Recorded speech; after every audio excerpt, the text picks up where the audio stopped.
जितने भी घास खाने वाले जानवर होते हैं उन सबके ब्रॉड बैक टीथ होते हैं। क्यों होते हैं ब्रॉड?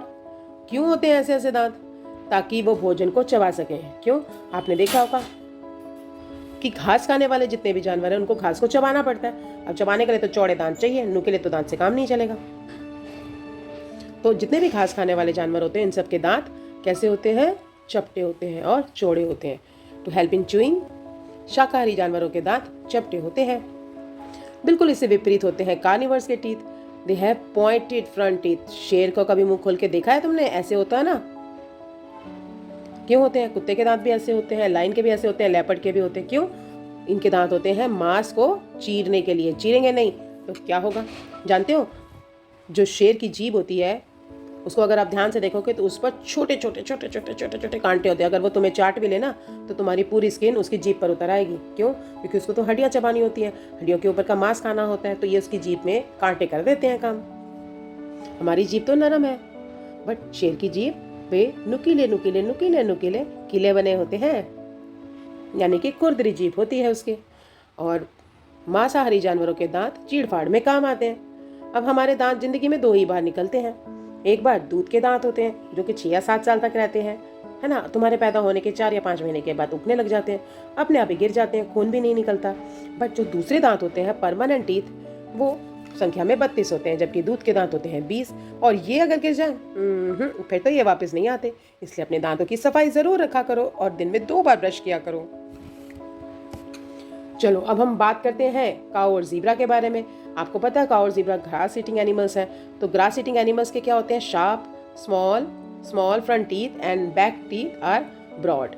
यानी आगे के दांत तो छोटे होते हैं। देखो गाय के दांत, ज़ीब्रा के दांत, आगे के दांत छोटे हैं बट पीछे के दांत चौड़े हैं।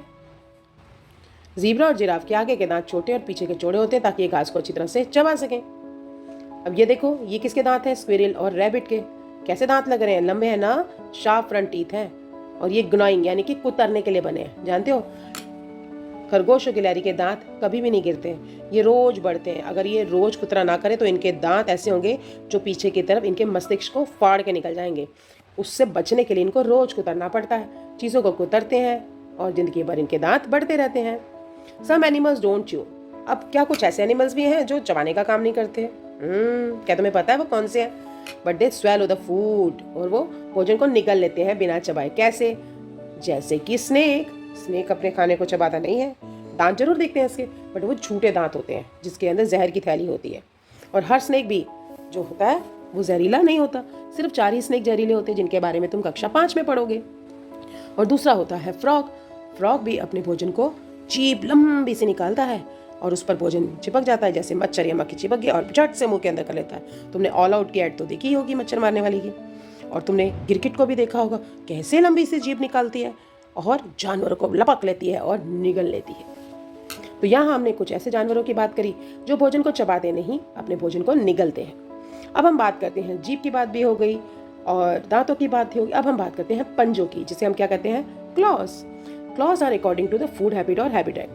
जानते हो जब मैंने तुम्हें बताया था दांतों के बारे में कि दांत हमारे भोजन के बारे में बताते, ऐसे ही पंजे भी हमारे भोजन की आदत या हमारे आवाज़ के बारे में बताते हैं। यानी जानवरों और पक्षियों के पंजे उनके भोजन, उनके आवाज़ के अनुसार होते हैं। अब कैसे होते हैं हम देखते हैं। अब तुम ईगल और काइट को देखो, इनके पंजों को देखो। इनके पंजे कैसे बने हुए? To hold the prey. शिकार को पकड़ने के लिए छोटे से खरगोश को आसानी से ईगल पकड़ सकता है और दूर ऊंचाई तक ले जाता है। मांसाहारी पक्षी जैसे चील है, बाज है, इसके पंजे बहुत मजबूत होते हैं। ये चूहों को, छोटे छोटे जानवरों को आसानी से पकड़ लेते हैं। किसी भी जानवर को आसानी से पंजे में पकड़ के ऊंचाई तक उड़ पाते हैं। इसलिए तो इनके पंजे आसानी से मुड़ जाते हैं, बहुत स्ट्रांग होते हैं। और इनके जो पंजे होते हैं ना, उस पर नाखून भी बने होते हैं ताकि ग्रिपिंग अच्छी हो। और इनकी नज़र भी बहुत अच्छी होती है, काफ़ी दूर तक ये देख सकते हैं। आकाश में उड़ते हुए उन्हें नीचे का हलचल साफ दिखाई देती है।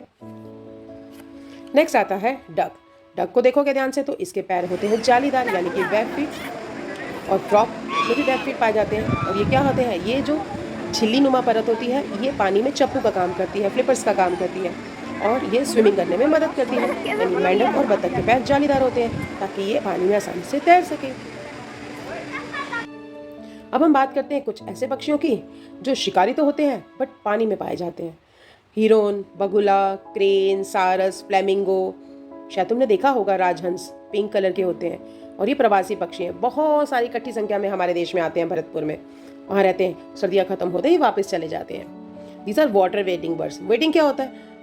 ये आसानी से पानी में चल सकते हैं। अब हम पानी में चल सकते हैं? हम तो फिसल जाएंगे ना। तो इनकी लंबी लंबी टांगे होती हैं और ये पानी में आसानी से चल के चपक के लपक के मछलियों को और जलीय जीवों को पकड़ लेते हैं। They have long legs. पानी में शिकार करने वाले पक्षियों की टांगे लंबी होती हैं ताकि पानी में आसानी से चल सके, जैसे कि बगुला है, सारस है और है राजहंस। नेक्स्ट हम आते हैं पैरट और वुडपेकर की। इनके पैर कैसे होते हैं? देखो, मैं तुम्हें बहुत अच्छी तरह बताती हूँ कि पैर जो होते हैं ना पक्षियों के, ये 4 होते हैं उसके क्लॉस। अगर 3 क्लॉ आगे है, 1 क्लॉ पीछे है, तो इसका मतलब उसका जो पैर है वो किसके लिए बना हुआ है? वो पेड़ की डाल को पकड़ने के लिए बना हुआ है। जैसे कि मोस्टली चिड़िया के होते हैं, कौवे के ऐसे होते हैं, मैना के ऐसे होते हैं, ठीक है। तो तोते में क्या होता है? 2 पैर आगे 2 पैर पीछे, इसकी क्लॉस। ये क्या होता है? पेड़ पर चढ़ने के लिए, तुमने देखा होगा। तोता जो होता है वुडपेकर तो बनाता ही घोंसला पेड़ के तने में है, तो ये आसानी से पेड़ के तने पर चढ़ और उतर सकता है। ग्रिपिंग के लिए बनाए जाते हैं। और मुर्गी वगैरह के तो 3 आगे होते हैं, 1 पीछे होता है, जमीन पर चलने के लिए। पैरट और woodpecker they have feet for climbing trees. तोता और कठफोड़वा के पंजे इस प्रकार होते हैं कि 2 आगे की ओर होते हैं और 2 क्लास पीछे की ओर, ताकि ये पेड़ के तने पर आसानी से चढ़ सके। देख लीजिए चित्र में, आपको समझ में आ जाएगा। अब हम बात करते हैं स्पैरो, क्रो और मैना की, जो कि पेड़ की डाल पर बैठते हैं पंछी। इनके फीट क्या होते हैं? To hold the tree branch, पेड़ की डाली को पकड़ने के लिए। इसका मतलब 3 आगे की ओर होते हैं और 1 पीछे की ओर होता है, ठीक है। 3 आगे की और 1 पीछे की ओर, ताकि ये पेड़ की टहनी को आसानी से पकड़ सके। और लास्ट आता है हमारा हैन, ऑस्ट्रिच और ईमू। इनके पैर कैसे होते हैं? इनके पैर भी लंबे लंबे होते हैं। ये देखिए, मुर्गी के पैर और ऑस्ट्रिच के तो पैर आपने देखे ही होंगे, कितना लंबा होता है बर्ड वो। ईमू भी होता है, उसके पैर भी लंबे होते हैं। अब ये लंबे लंबे पैर उड़ने के लिए तो नहीं बने हैं भाई, ये किसके लिए बने हैं? ये बने हैं चलने के लिए। जानते हैं जब जीप और इसकी ऑस्ट्रिच की रेस हो तो कौन जीतेगा? जीप नहीं, जीप सवार नहीं, ऑस्ट्रिच जीतेगा, क्योंकि वो बहुत तेजी स्पीड से भाग सकते हैं, ठीक है। उड़ने के लिए नहीं बने और चलने के लिए बने। एक और क्वेश्चन है इस चैप्टर का, वो है सेंटर फॉर एनवायरनमेंट एजुकेशन कहाँ पर है? यह है अहमदाबाद, यानी कि गुजरात। तो बच्चों, ये सारे नोट अपनी कॉपी में उतार लेना। मिलेंगे अगली वीडियो में। मेरे चैनल को सब्सक्राइब करना मत भूलना।